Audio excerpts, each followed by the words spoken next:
नाज़रीन हिकु ॿी तव्हांखे शइ अजीबो ग़रीब ॿुधाईंदो हलां। अजीबो ग़रीब त न चइजे, पर असांजे सियासतदाननि जो अवाम जी तरफ़ जेको रवैयो आहे उनखे ॾिसी ॾाढी कॾहिं कॾहिं हैरत थींदी आहे। जॾहिं हू असां वटि वोट वठणु ईंदा आहिनि त ॾाढियूं अवामी ॻाल्हियूं कंदा आहिनि। जॾहिं हू इक़्तदार जी सीटुनि ते वेहंदा आहिनि, जॾहिं हू वॾियुनि वॾियुनि गाॾियुनि में घुमंदा आहिनि, वॾे वॾे ऐवाननि में वेहंदा आहिनि, त हू अवाम जो सभु कुझु जेको आहे अवाम जी फलाह, अवाम जी ख़ुशी, अवाम जी बहितरी जेका आहे उनखे विसारे छॾींदा आहिनि। असां वटि हिकिड़ी हींअर मिसाल आहे पंजाब जे जेके स्पीकर साहब आहिनि उन्हनि खे मुस्लिम लीग नून में ॾाढो कंपोज़, ॾाढो समझदार, मिच्योर ऐं ॾाढो पॉज़िटिव एटीट्यूड सां उन्हनि खे माण्हू सम्झंदा हुआ त ॾाढो पॉज़िटिव माण्हू आहिनि। पर हींअर हिकिड़ी ॻाल्हि साम्हूं आई आहे त उन्हनि जी गाॾीअ जे लाइ जेको आहे 10 करोड़ रुपए जी मंज़ूरी पई ॾिनी वञे। स्पीकर खे अहिड़ी कहिड़ी ज़रूरत पई आहे जो 10 करोड़ रुपए जी गाॾी में हू घुमंदा?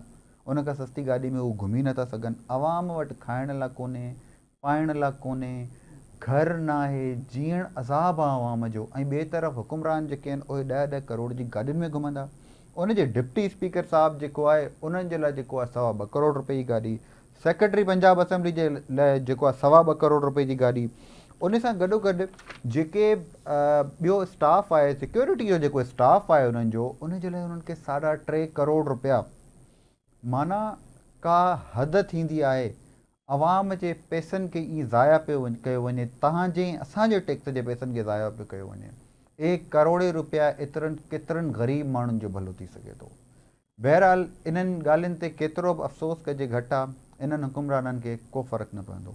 नाज़रीन, हाणे प्रोग्राम जे इख़्तिताम ते हलूं था ऐं वरी हिकु नए प्रोग्राम सां करींदासीं, नए टॉपिक सां गॾु। तेसि ताईं आवाज़ टी सां जुड़िया रहिजो। Perks and privileges, I will not beat it behind the bush. मुझे कोई मसला नहीं है। मैं तो एक कारकुन आदमी हूँ। मैं तो बस पे, वैगन पे सफ़र करना मेरे लिए एक रूटीन की बात है। कल भी करता था, आज भी करता हूँ, कोई बड़ी बात नहीं है। ये स्पीकर का ऑफिस एक सेरेमोनियल ओहदा है। इस पर मुझे बताया ये गया, फाइनेंस कमेटी की तरफ से बताया गया कि जी इस पे लग्जरी गाड़ी की इंटाइटलमेंट है, लॉ फ्रेमर्स ने रखी है। मुझे ये कहा गया कि आप BMW, मैंने कहा this a very expensive car, मुझे नहीं चाहिए, इसको मत करें आप जो टोयोटा में कोई मैक्सिमम लग्जरी की कंडीशन हो सकती है वो कर लें। उस पर मुझे कहा गया जी पर्क्स एंड प्रिविलेजेस की अपनी बड़ी बेतहाशा बात कर दी कि क्या कर दिया पर्क्स एंड प्रिविलेजेस। मुझे ये बताया गया फाइनेंस कमेटी की तरफ से कि जो सिस्टर असेंबलीज हैं उनमें लग्जरी गाड़ियां हैं, वो BMWs हैं, मर्सिडीज़ हैं, सेनेट में ये है, फलां ये है।